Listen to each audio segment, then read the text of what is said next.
one of stress and strain. And here our question reads as: a steel bar of 25 mm diameter is acting upon by forces shown in the figure.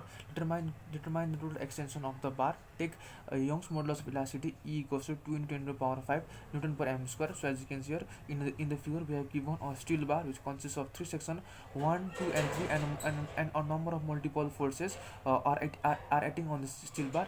Are acting on this A number of multiple forces are acting on the steel bar. As you can see here, all these multiple forces are tensile in nature. They are acting outward, and we have also been given that the diameter of the steel bar is 25 mm. So before jumping into the solution portion of this question, so before into the solution portion of this video, I'd like to talk about principle of superposition. I've already created a lecture video about what is principle of superposition and how the deformation del equals to PL by A. I'd like to request all of you to check that video first of all, so that you can easily understand this solution video. So solution video will be using the principle of superposition and applying this formula in order to solve this problem. So so let me briefly describe what is principle of superposition. So what does principle of superposition tells us? So what does principle of superposition tells us? That when a number of multiple forces are acting simultaneously on a body, the total deformation or the total extension, whatever you say, the total deformation or the total extension of the body is equal to the deformation of the individual is equal to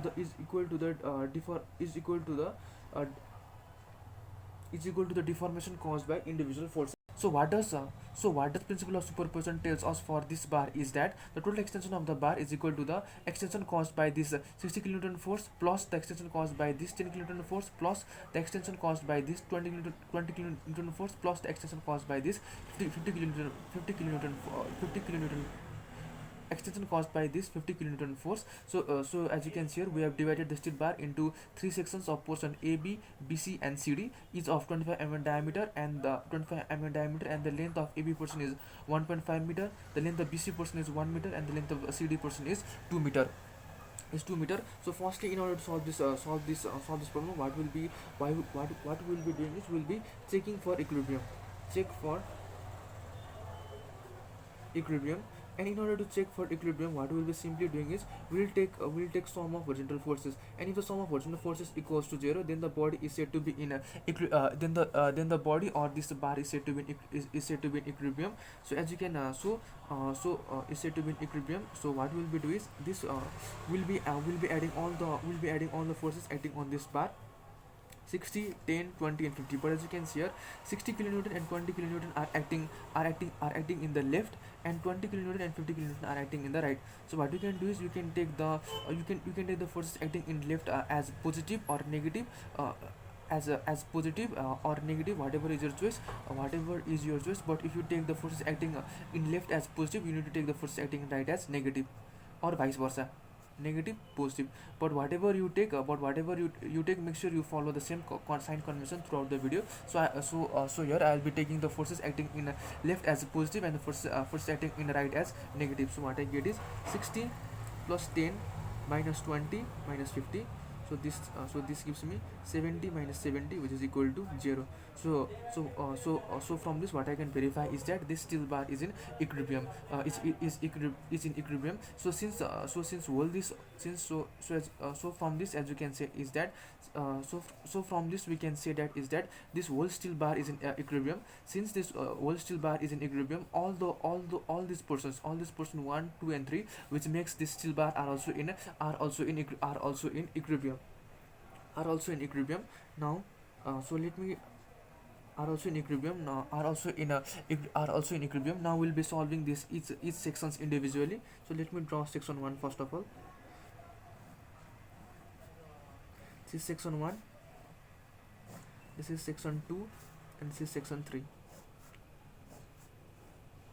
Section 1, section 2, and section 3, and this is AB, BC, CD. Now we'll be solving each and every sections individually. And as you can see here, in AB portion, of force of 60 kN is acting outward,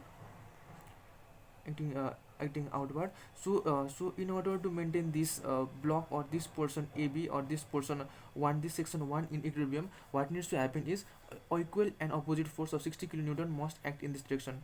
So in order to keep this section 1 in equilibrium, a force of 60 kilonewton must a force of 60 kilonewton of equal magnitude but acting in opposite direction, of force of 60 kilonewton of equal magnitude but acting in opposite direction to this 60 60 kilonewton must act in this B portion, must act in this portion. But as you can see here in the question,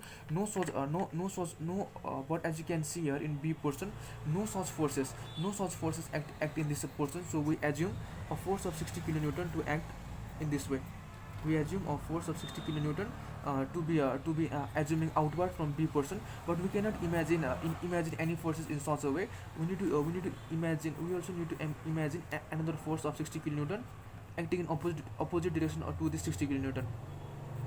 We need to imagine another cancelling force or another opposite force, in this way.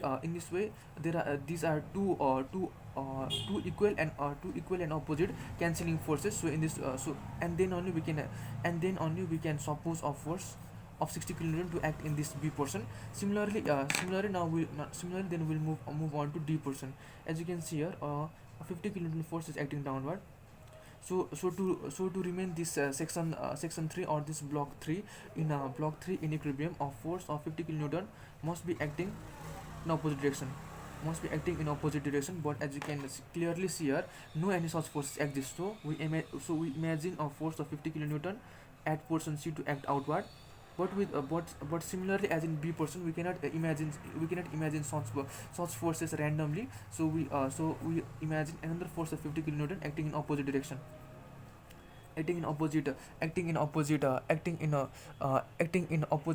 direction, such that both these forces cancel each other out.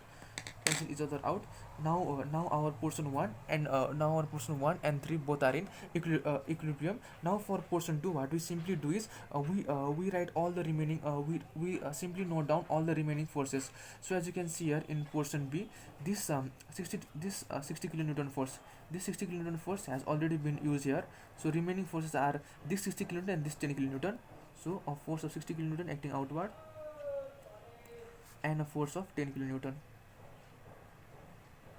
Similarly in portion C, this 50 kilonewton force which acts outward in the left direction has already been used over here. So the remaining force of 50 kilonewton which acts to the right of C is remaining. So we simply write that force over here, and we have a force of 20 kilonewton acting outward to the right. So as you can see here, in the left, a total of 70 kilonewton, 60 plus 10, 70 kilonewton forces is acting in the left, and in the right portion, at C portion, a total force of 70 kilonewton are acting in the right. 70 kilonewton to the left, 70 kilonewton to the right. So the section 2 is also now in equilibrium. Now all the individual portions 1, 2, and 3 all are in equilibrium, and and now we'll be solving them to calculate the total extension. So for our portion 1, we write: consider equilibrium of part 1. Consider equilibrium of part 1. We have our extension of the bar first as del 1. We denote it as del 1, and the formula is P1 L1 divided by A1E. A1E. If you have any question or this formula, this extension, this formula of PL by AE is derived from Hooke's law. And if you have any queries regarding how this formula has been derived, you can check the video, which link is provided in the description box below. Next we have our P1. This is our P1. This is our force acting P1. P1 is the force acting, which is 60. Since this is in kilonewton, we'll be converting it into Newton by multiplying it by 1000 into so here we have write E not E1. This is because our steel bar, they all have same Young's. So our whole bar is of same material steel. So it has same Young's mode of elasticity E, but only varying length. So we have 6 into 1000, so we can write A as well. We don't need to write A1. This is because it has same area, same diameter, so same area and same Young's modulus of elasticity E. 60 into 1000 into L1 is 1.5 into 1.5 into 10 to the power 3. Now we are converting it into mm because our unit of Young's modulus is in mm, so we have converted this into mm. Divide by so for area we'll be using the formula pi by 4 into d square, and for and we have our diameter 25, so we write 25 square into E is equal to 2 into 10 to the power 5. So this so on solving this, what we this comes out to be 0.917 mm. Now similarly del 2, what you can write over here is constant equilibrium of part 2. So the formula for part 2 is P2L2 divided by AE. We have same area and same Young's modulus of elasticity.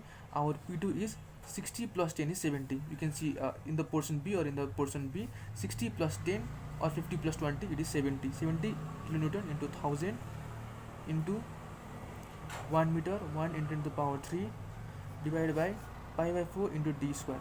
Same area, same Young's modulus of elasticity, 2 into 10 to the power 5. On solving this, you will get the value to be 0.713 mm. Now for our final section 3, del 3 equals to P3L3 divided by AE. This comes to be 50. You can see here 50 into 10 to the power into 1000 into length is 2 meter, 2 into 10 to the power 3 divided by pi by 4 into 25 square into 2 into 10 to the power 5. On solving this, you will get this to come as 1.019 mm. So using our principle of superposition,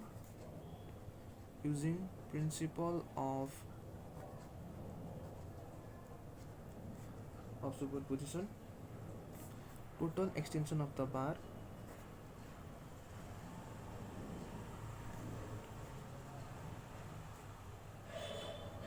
del equals to del 1 plus del 2 plus del 3, which is equal to 0.917 plus 0.713 plus 1.019, and the algebraic sum is equal to 2.649 mm.